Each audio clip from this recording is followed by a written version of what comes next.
Alright, this is going to be a by no means comprehensive video on the two knights tango against the Queen's Gambit, and also the Zurich variation of the Nimzo Indian, which I think is a very good pairing for it. I'm making this for a student because he asked for a kind of intro thing to start getting comfortable with some of the positions that might arise or considering this opening. And I looked at the videos on various YouTube channels, like Jonathan Trance's video at the St. Louis Chess Club, and I normally like Jonathan Trance's work. Sorry. But I thought this time, all the videos I could find. Well, let's get into the opening a little. So black starts with knight f6, and the tango is based around playing the second knight out. And black's idea is they want to break quickly with e5. And if you look at the database here, and I'm using the Lichess database, I'm not adjusting for rating. I think this is sometimes I take off these three groups. But here I just want to get what's a sense of what people play at the club level, and I think just using the overall online database is the best way to do that. And you'll notice d5 is played about half the time of knight f3 and about a third of the time of knight c3, almost exactly actually. And all the videos in this opening start with d5. And I just don't think this is a representative way to get used to an opening. It's not the normal positions. And then they go knight e5, and then we start showing these really complex tactical games after e4. And if you look at the most common moves here, e4 shows up at the very bottom of this first part of the list. It's the sixth most common move. You'll see e3 three times as often. And against e3, you don't really need to know much theory. You play e6, you attack their center, your bishop comes out somewhere. If we turn on the computer will say, slight advantage to white, but you see in practice, this is a very level position. Black slightly outscores white. We only get to this position because white doesn't actually know what they're doing. But they start showing these tactical fireworks. The point of e4 is if the knight takes the pawn, queen d4 forks the knights, or queen e2 wins one of them as well via skewer. And black should play e6 and look to play bishop b4 check, and white center often advances too far. But we shouldn't, and I know I've just done this because I'm complaining, but we shouldn't start with these positions because they're just not representative of what you're going to get in the opening. We should instead focus when we're learning an opening on what are these standard positions, these standard motifs we're going to get. And I think this is done partially because black wins some incredible tactical games there, and it'll convince you, yes, we're going to go crush them. I can memorize this line and absolutely destroy them. But you're never going to get the line, or very rarely. And I just don't think it's a practical use of time. It's one, you finish learning the kind of standard structures, the main things, and then as you're filling out the repertoire, you start looking at things like that. So instead, I want to focus on knight c3 and knight f3, the two main moves. Again, d5, knight e5, e4 has been played here a grand total of 1,500 times. And if you look at this position has been reached over 100,000 times, right? So this is one, like, you're getting that position maybe 1.5% of the time tops, probably less. So just not an efficient way to spend the time looking at it. So instead, I'm going to look at knight c3. I actually do want to rewind a little because whenever building a repertoire against Queen's Gambit, we got to be thinking about d-pawn specials, right? How are we going to respond specifically to the London system, but also to the Trompowsky or the Torrey, various bishop g5 lines. And I think one of the nice things about starting with knight f6 rather than an e6 or c6 or playing knight c6 first is we have not committed anything with our e and c pawns, right? If they play, say, knight f3 here, we started with knight f6, not knight c6. We can now play c5 if wanted. We have options, right? If we play d5, they play bishop f4, we could now play c5, and our knight isn't already in the way blocking it. So, okay, here we play knight c6 once they've committed to c4. If they had started with knight f3 instead of c4, we then, I don't think, should play knight c6. I think we should play e6. And this is some commitment because it means our bishop can't come out against London systems. But I think it's pretty easy to find plans where we basically counteract wherever the bishop goes. If it goes to g5, we play bishop e7, and eventually play d6 and e5, and that'll look similar to the rest of our repertoire against the Queen's Gambit, actually, so it'll feel very thematic. And against bishop f4, we play d5 and then bishop d6. And so I think this can fit well into a general anti-d-pawn special repertoire. So okay, c4, the main move. We're going to be playing knight c6, the tango, And white usually, as you can see, continues with knight c3. You'll also notice if you look at the percentages, and I'll hide them and then re-show them again for, big dramatic effect. But if you look at the percentages, black already scores really well against knight c3. And white after knight f3 has a very small advantage if you add up the draws in here. This is 51.5% for white, which isn't much. So in practical play, this is an opening that performs incredibly well for black. Knight c3, let's hide the database for a moment. But you can see after e5, black already is scoring almost 60%. Black plays e5. Now, if white takes, Black's knight is centralized. They have to defend c4. Black is going to bring out the bishop either to c5 or b4, which will be the standard squares for the bishop, then play d6. Black will be cleanly ahead in development, after something like this. Black is already developing their third piece, and white has only developed one. So those positions tend not to be very pressuring. Similarly, moves like e3 or knight f3, I think black can just play like a quick bishop b4. Maybe not with knight f3 because it attacks the pawn, but with something like e3, black can play bishop b4 and immediately threatening to double these pawns that are just going to be a permanent weakness if white allows it. Black usually at some point takes and then plays d5, depending on if they've doubled white's pawns. These positions just aren't very threatening. I think knight f3 is a little more to it, but if we pop open the database, not very common. D5 37,000 times, knight f3 3,100 times, and also doesn't score well. So e5, d5 is the main move, gaining space. And the knight goes back to e7, and you'll see e4 is by far the common choice. So this is sort of the starting point for our opening. And we'll make this the main line and just talk a little about what we're doing here, which is to say our position looks a little silly. White has these three central pawns. We have one. This stupid knight is in the way of the bishop. But the stupid knight is coming to g6 and is going to be pretty active here. We've got these two knights, meaning our king's always going to be pretty safe on the king side, or is very likely to be safe on the king side with these two knights in front of it. Our bishop is going to come out. You'll notice all white's pawns are on light squares, so this bishop has squares on c5 and b4 that can be very effective. The light squared bishop is going to be a bit harder to figure out. We're going to castle. We're going to play d6 at some point, and this will be our central stake, and it's a pretty strong central stake. Again, if we look at the database, black just performs incredibly here, like just absolutely insane scores. And it's easy for white to go wrong very quickly. But let's see, what is black's core intent? Black would like to develop the bishop to c5. This is usually the best square. And in fact, can win almost immediately in lines like bishop d3, which is the most common move if you saw the database open, bishop c5, knight ge2. If we pop open the database here, black is winning, but you'll also notice some very high-rated players have allowed this, 28, 2900, and knight g4 is just already winning. White can't defend f2, bishop e3 just loses a pawn, f3 just allows knight f2, and castles allows queen h4, where we're on everything, and this is just a win.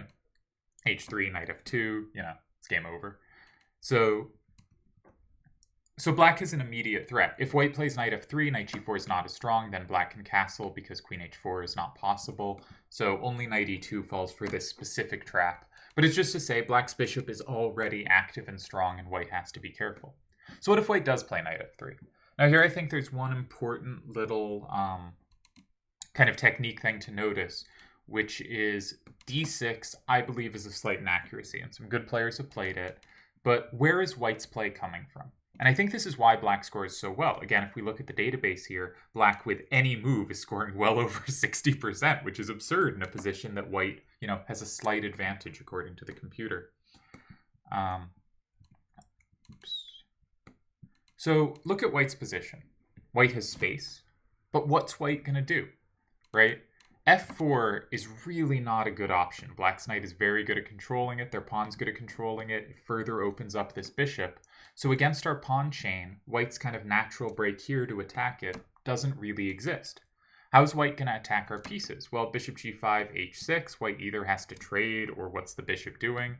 If the bishop comes to e3, as players often do, it's just getting traded. If the bishop comes to d2 or b2, it's not doing anything.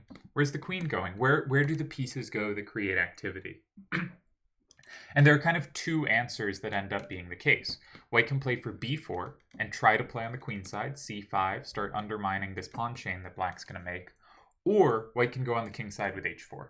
And h4 is the most threatening move. You know, the problem with the tango, if there is a problem, is that h4 is very annoying. And videos should mention h4. They should cover h4. This is a lazy video. I will not do significant coverage of h4. But h4 kind of has to be found if white is to question this system at all, this line. And I have a friend who played this. He was around 1900. He got up to very close to 2000. It was quite sad. But he ended up dropping this line when he got beaten by a 2150 who knew about h4 and ended up giving up the line. But I think black's not so bad there. And I also think, you know, he was doing really well with it. He kept crushing people in his rating range.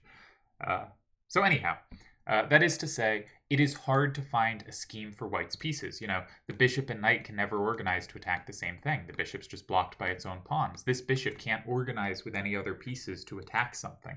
Often, you know, finding a weakness in a position is, how can I have two pieces come together to attack a critical square or a target in their position?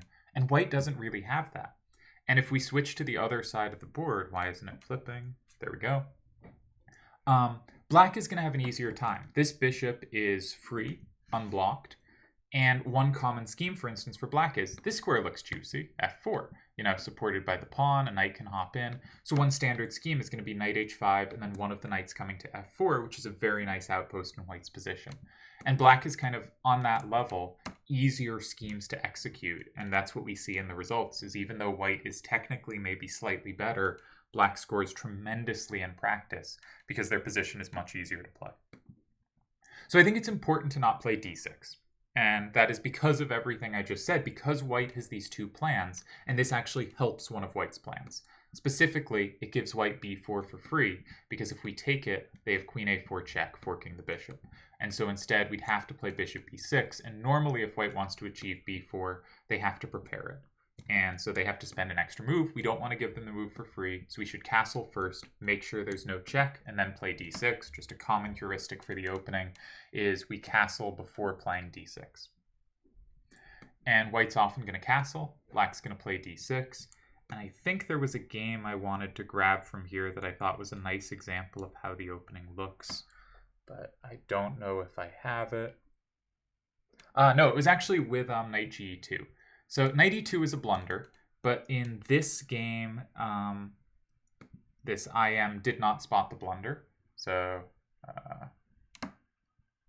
hopefully your screen only explodes briefly. So knight g4 wins, but you know, that was missed here. But we're just going to look at this as how normal development looks. It doesn't really matter in the moment if, you know, this is exactly perfect opening play, but we're going to get a look at how the opening tends to develop. Castles. Now, black could play d6. I'm going to start hiding the database. Black could play d6. d6 would be fine here. But a6 is an interesting move, and an important move in the opening, which is we want to keep this bishop, and one of white's ideas is knight a4, hitting the bishop, potentially supporting c5. If we play d6 in this moment, right, our bishop currently has a retreat square if we want it. If we play d6 in this moment, white could trap the bishop and force this active, you know, pressuring, strong attacking bishop off. So I think the other heuristic is castles before d6, but a6 before d6 is usually a smart thing to do too, just so the bishop has a little square to tuck away. a5 to some players will seem more appealing because it does more to prevent b4, but it also sort of gives white a reason to play b4. It gives a hook, something to start opening lines, and white with no clear plan is often favored by the opening of lines. So I think a6 is the just standard, consistent way to do it. Play a6, castles and a6 in some order, and then d6. If white's pieces were on different squares, we might not have to rush with this. For instance, if white's knight was on f3 and their bishop was on e2, their knight would be the only defender of the e4 pawn, and so we could play d6 because knight a4 could then be met by knight e4. So depending on exactly how white has configured their pieces, we can change the order slightly of whether we can play d6 before a6. It's not like it's a huge concession here to play d6, right? This position is not suddenly just a horrible position or anything, but we do like our bishop. Our bishop's very good, and I like this move that this IM played to keep the bishop. Now here, black has to start coming up with a scheme of their own. And there's sort of two ways to go, kingside and queenside. If we wanted to go queenside, we could play rook b8, bishop d7, and b5.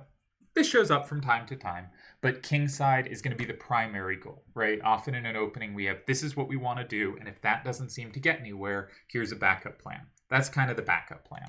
The preferable side is we would rather go kingside. And the question is, we've got this good bishop, they just sidestep the diagonal, but the bishop is still a powerful attacker.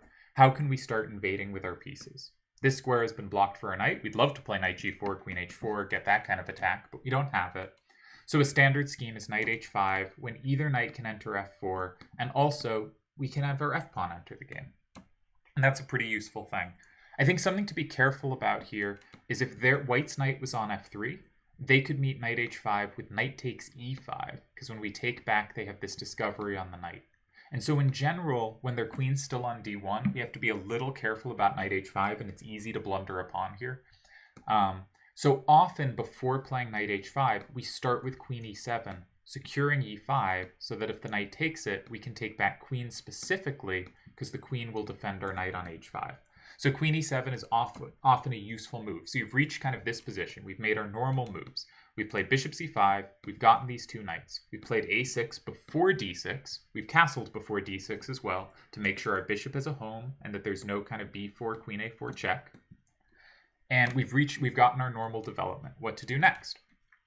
h6 can be a useful move to throw in, just preventing bishop g5. This bishop's kind of stupid, doesn't really have a home. Keeping it from ever having a home can be useful. But I think the more common next move is either to start jumping with the knight, as we see here, or to play queen e7 just to make sure the queen controls the pawn. And you might think, why not rook e8? And the answer is, where's our break going to be? If we have one, it's going to be the f5 break, and our rook is actually better on f8.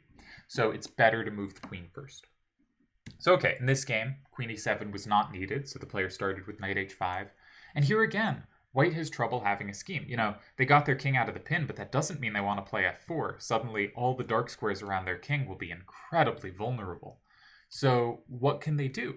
Knight g3, just going to create weaknesses, and probably is met by knight f4, actually not even knight takes g3, and black's going to get a really good outpost on f4, so white's knight wants to stay defending that. Their bishop is just a pawn. This bishop doesn't really have a home. So they played bishop e3, just saying, I'm going to trade off an attacking piece. I will accept the weakness. And as you can see, black already has a great position in targets. The queen comes in with the knight moving out of the way. One of the features of the knight moving out of the way is the queen can now enter the game via g5 and h4. And I'm showing this game not because I think, like, this is how, you know, you can play this exact game, but it does really show where the pieces often go. And I think that's what you want to find in games. They don't have to be perfect games. They just have to show you where pieces belong, what the schemes are. And you can see we're going to be getting this pawn structure a lot. And so it's worth knowing this pawn structure, having some familiarity with it. So white defends the e3 pawn, which we attacked. And then the other knight comes in, and now we threaten checkmate on g2. And now black has both knights in advanced powerful positions. The bishop still doesn't have a square. We don't have like a sacrifice yet.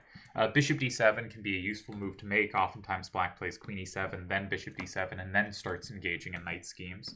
But I like f5. f5 seems a nice time to hit the break. We're intending to take back bishop if needed. White took on f5. They shouldn't, but it's pretty scary to leave this pawn ready to go to f4. Black never really wants to take because it lets white's pieces come into the defense, but potentially coming to f4 can be very powerful.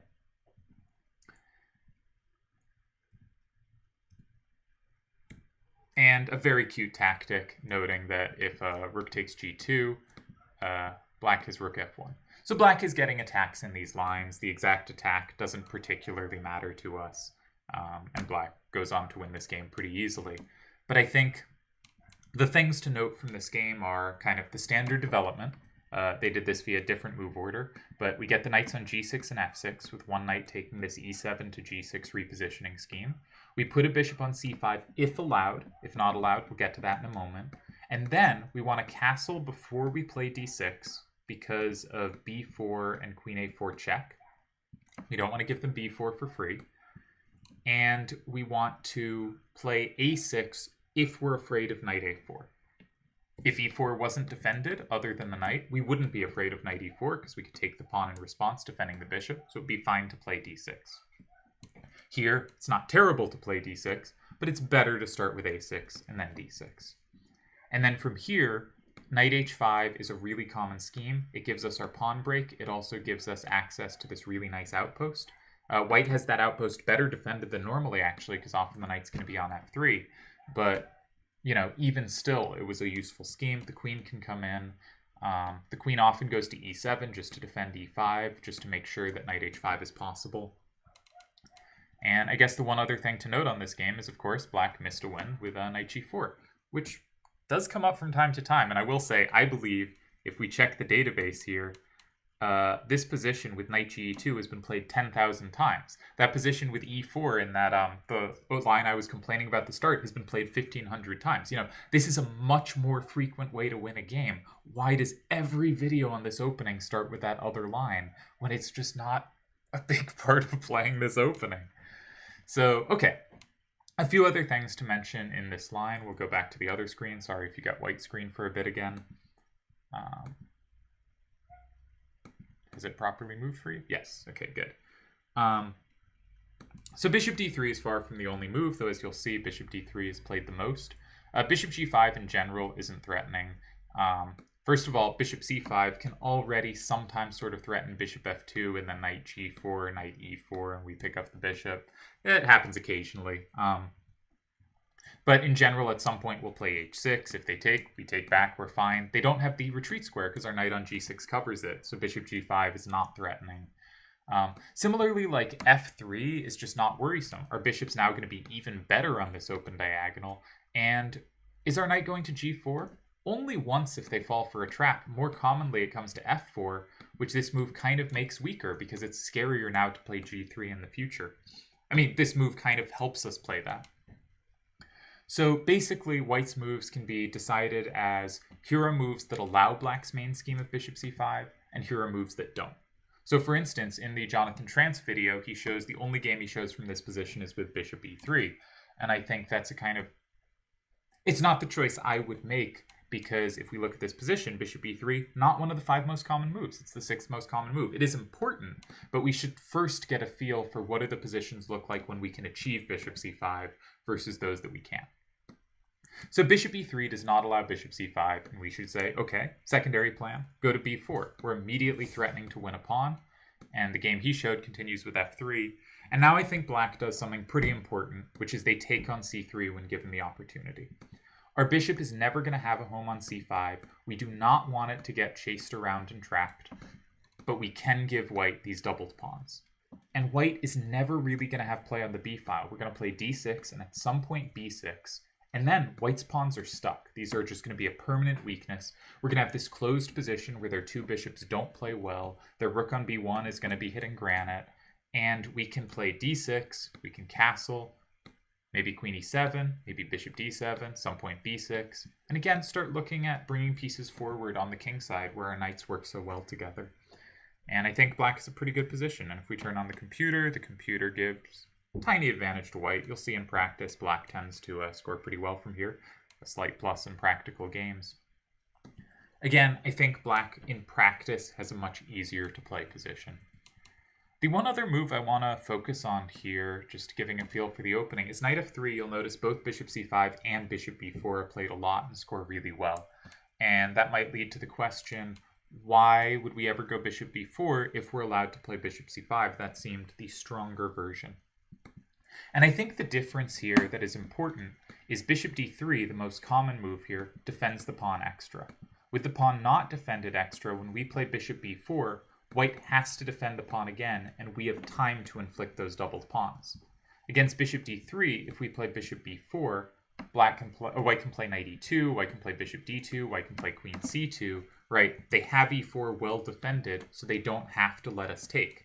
Well, when they've played knight f3, bishop b4, they have to defend this pawn, and if they try to defend both, well, they didn't really defend both. They still have to take back pawn because the queen's needs to defend e4. So if white doesn't kind of over-defend e4, bishop b4 becomes an option again, even if normally we prefer bishop c5. I think both moves are very good here. I personally played bishop c5 here when I was playing this opening. But I think it's useful to note bishop b4 is still a pretty good option here if we prefer playing against the doubled pawns and going for that kind of advantage. And yeah, so if we just put in kind of some mainline moves, again, you'll notice in all these lines, black scoring like 60+%. It's insane. You know, black scores just tremendously well here. So here, I don't like d6, right? b4. It's a problem. We don't want to give that move for free. So I prefer castles. And then white usually castles. And now here we have the choice between d6 and a6. And I prefer a6 here. Why? Because knight a4 is a problem, and we can't meet it with knight e4 because that's defended. So let's start with a6. And we can, again, looking in practice is really useful. Books will give theory, but I think it's useful to see what moves do people actually play.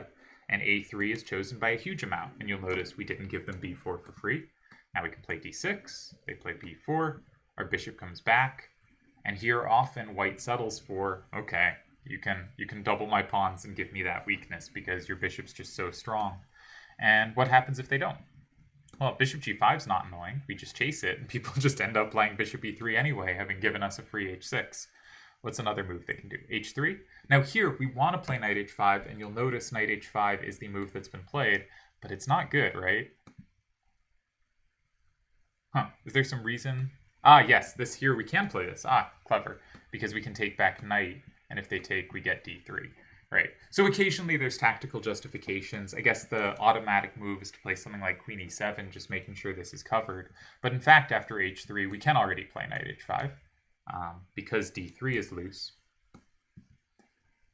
And start thinking about invading on f4, maybe thinking about getting an f5, maybe just queen e7, bishop d7, kind of useful preparatory moves. But I think black is a nice position. And again, it's telling black scoring 70% here. So that's the kind of normal way the tango looks. The really scary thing, I think, is specifically the knight f3, knight g6, h4 move order. And you'll notice the computer is very excited about white's position. White scores really well here, you know. We've been scoring 60% plus in all lines, and suddenly white is scoring around 60%. I think one thing worth noting is 850 times played, you know, for total on h4 here, it's been played 1,100 times. You know, we looked at this position where this knight g4 and bishop c5 winning on f2 trap had appeared 10,000 times, right? So one, I think, is this isn't occurring that commonly, and for that reason, maybe don't be too afraid of it. If we look at higher level databases, you'll see it drops from, you know, about 1,000 plays to 600, and we've cut way more than half the game. So the higher level you go, the more common this is going to be, as often happens with the most precise lines.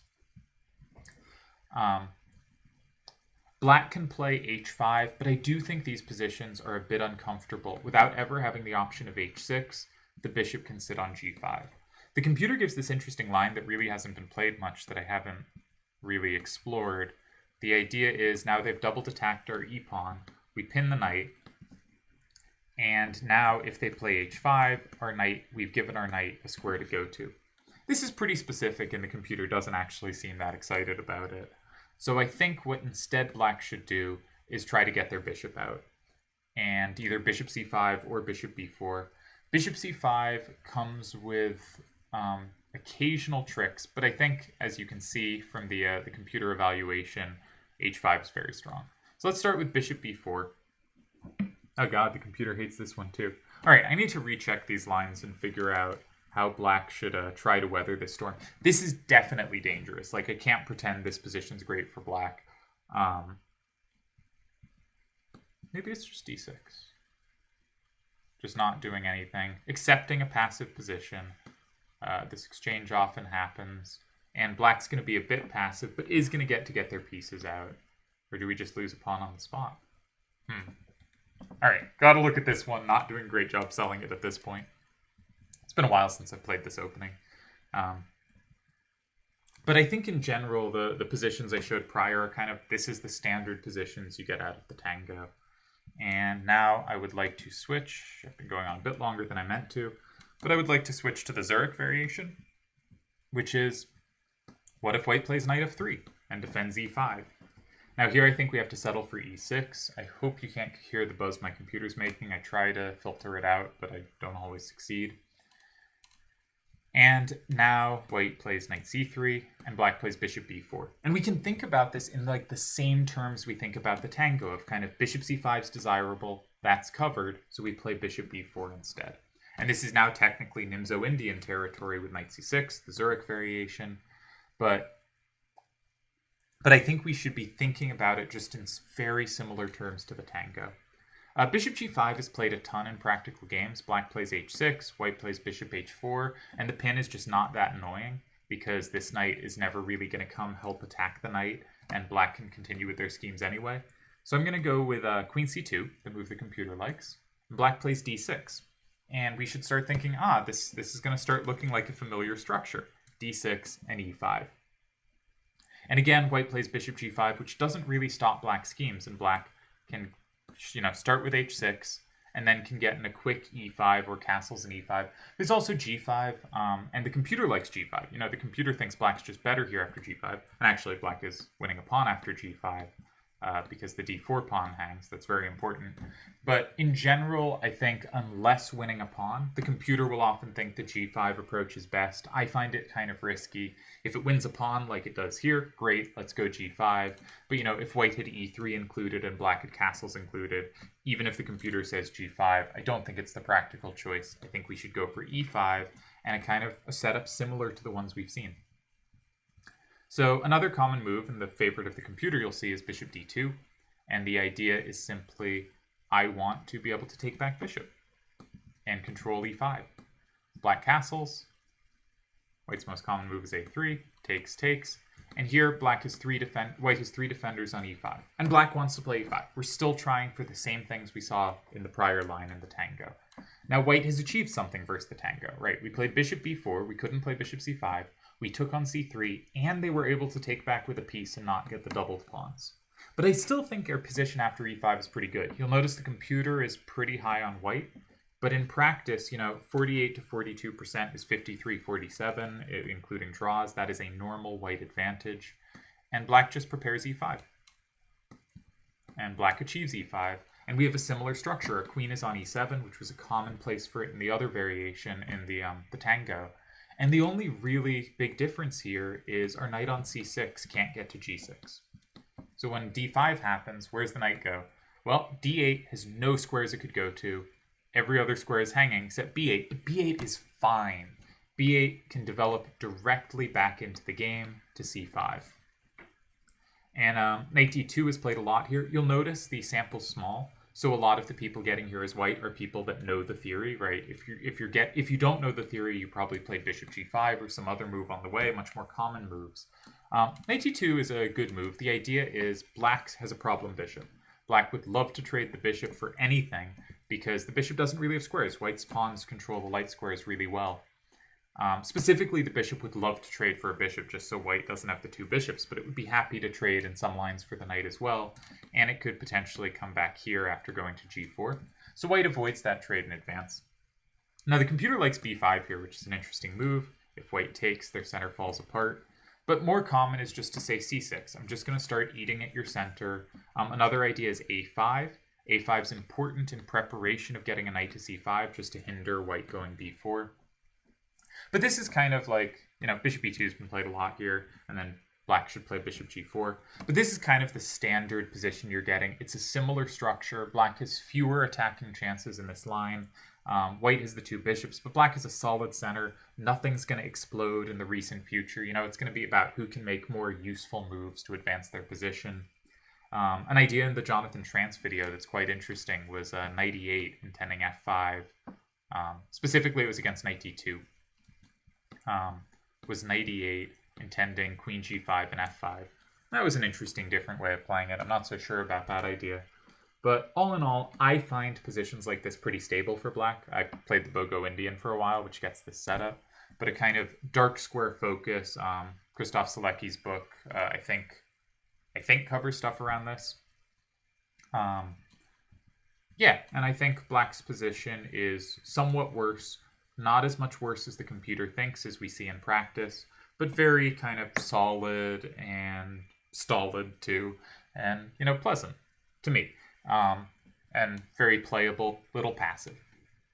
So that's the sort of standard kind of Zurich type position, and then we've seen the standard positions out of the Tango, and I think that's kind of the basis of what they both do. And I think it's a reasonable way to play, and it's just really tremendous to see, you know, the scores black gets in practice from here are so off the charts. Like, you know, this position's been reached after knight g6 50,000 times, and black is over 60%, you know, 62.5%, including draws. It's just a phenomenal percentage for black to score. So I think the computer will often give white some advantage. You'll notice all the computer main lines have h4 in it. All the ways to get an advantage include this h4 move. And if white does not find h4, and in my experience, white players mostly don't, black is in phenomenal shape. You know, the computer will give white a slight advantage. I think in practice, black is at worst equal and often just better out of the opening, with white having made no real mistakes. H4 is a problem. You know, we'll have to cover h4 and figure out what to do there. But other than that, I think it's both a really good practical weapon and one where we can know the patterns. You know, the knight comes to g6, the bishop comes to c5 or b4. We castle before we play d6. We play a6 if the bishop needs a place to retreat. If it doesn't, we start with d6. The queen often comes to e7 just to support e5 a little better and connect the rooks. The bishop can come to d7 if wanted. We occasionally have this b5 break, but more often we're looking at the king side. And we have an opening. So, cheers.